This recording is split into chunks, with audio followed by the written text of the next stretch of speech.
គាត់មានណោយទុកចែកហើយសម្ព័ន្ធតែឲ្យណោយមកដូចចង់សើចហ្មងមើលទៅដឹងក្នុងចិត្តថាអានឹងចង់បានអីពីអញហ្នឹងមើលទៅអ្នកខ្លះខ្ពើមអំណោយទៀតមិនកាន់ទៅទៀតណាបងប្អូនមើលអំណោយអត់ឃើញអំណោយហីអានេះខូចទៅវើយកាន់នុយមកផ្ទះអញប៉ុណ្ណឹងវាចង់បានអំណាចអីទៅទៀតគាត់ខ្ពើមមិនខ្ចីកាន់ទៅទៀតអំណោយនោះស្អប់អញ្ចឹងទៀតទី2ចង់បានតំណែងទី2គេមានតំណែងឲ្យប្រជាប្រដ្ឋហើយប្រជាប្រដ្ឋខ្មែរហ្នឹងជាពិសេសពួកសម្ព័ន្ធតើចង់បានតំណែងស្អីបងប្អូនណាឈរឃុំរុញទៅគ្នាហើយទី1តែអញនៅពីក្រោយហើយទី1អញនៅពីក្រោយវាមានតែដើមតំណែងណារួចហើយគណៈបកប្រជាជនគេថាចូលមកខាងនេះមកឲ្យតំណែងគិតតែពីសោចដូចមីងមួយគាត់នៅតកែវ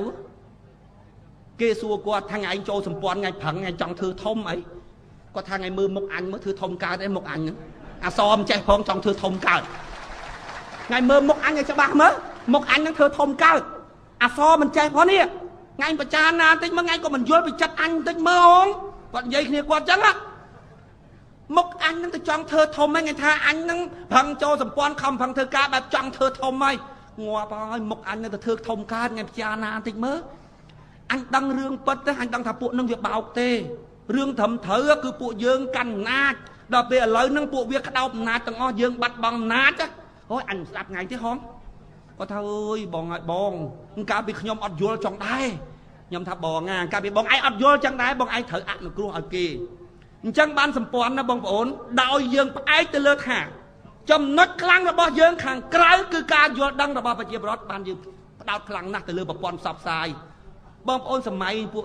ន្តិចមើលជាពិសេសគឺខេត្តសៀមរាបហ្នឹងបងប្អូនសម័យកូនគេកូនយើងបន្តិចមើលបងប្អូនយប់មកហើយធ្វើបបរធ្វើអីឲ្យគេស៊ីផងលួងលោមគេឲ្យគេមកមើលស្លាយហើយអ្នកអត់យល់គេថាយើងចង់បានអីពីគេការពិតគឺយើងចង់ឲ្យគាត់ចេះគិតចេះត្រេះរិះពិចារណាពីព្រោះយើងដឹងច្បាស់ថាចំណុចខ្លាំងរបស់យើងមានហើយខាងក្នុងគឺភាពបរិសុទ្ធរបស់យើងដូចមានទឹកដប់នៅសល់តែការយល់ដឹងរបស់ប្រជាប្រដ្ឋទេចំណែកគេវិញបងប្អូនគេមិនចង់ឲ្យយើងចេះមិនចង់ឲ្យយើងដឹងទេតួយ៉ាង